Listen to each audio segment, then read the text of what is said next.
गत 15, 16, 17 तारीख 3 दिन धरी बैडमिंटन टूर्नामेंट जिला स्तरीय करा जाइथिला। सेथिरे तीनोटी कैटेगरी रे थिले वेटरान थिले, स्टूडेंट्स थिले एवं पिला माने थिले। तेणु यह जो स्पोर्ट्स एक्टिविटी की आज बढ़ाइया पे जो गोटे आह्वान दिया जाइछि एवं सूर्यक्षेत्र फाउंडेशन रो मध्य मुख्य चिंताधारा होउछि जे स्पोर्ट्स एक्टिविटी बढ़िले ही देशर प्रगति हो पारिबो, राज्यर प्रगति हो पारिबो। तेणु आमे माने केन्दुझर जिले में मेडिकल हो, हेल्थ हो किंबा एनवायरनमेंट हो किंबा स्पोर्ट्स हो सबू को प्राधान्य दउछु।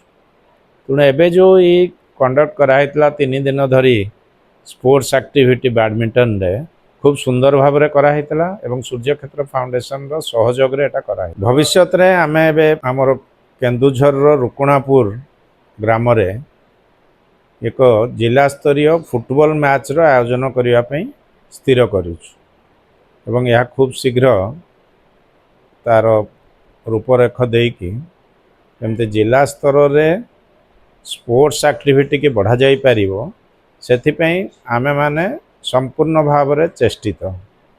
आमर प्रिय मुख्यमंत्री श्री मोहन चरण माझींकर नेतृत्व रे एबे खूब अल्प दिन पूर्वर मध्य फुटबॉल टाउन हॉल पड़िया रे हो जाइथिला एवं आमे मध्य रुकुणापुर स्थित जो फुटबॉल ग्राउंड अच्छी सेथिरे एक जिला स्तरीय आयोजन करने को जाउछु।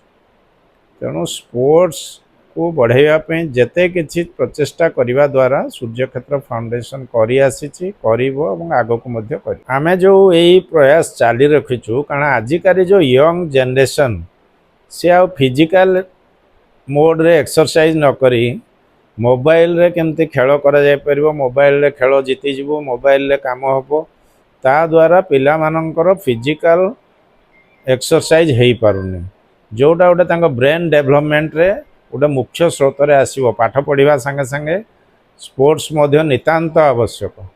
तेणु मो एई माध्यम रे कहबी जे पिला माने मोबाइल रो निवृत्त होई केमती फिजिकल स्पोर्ट्स रे पार्टिसिपेट करिवे सेथिपे आम वॉलंटियर माने मध्य सबु बेले अवेयरनेस कैंप मध्य करूछंती।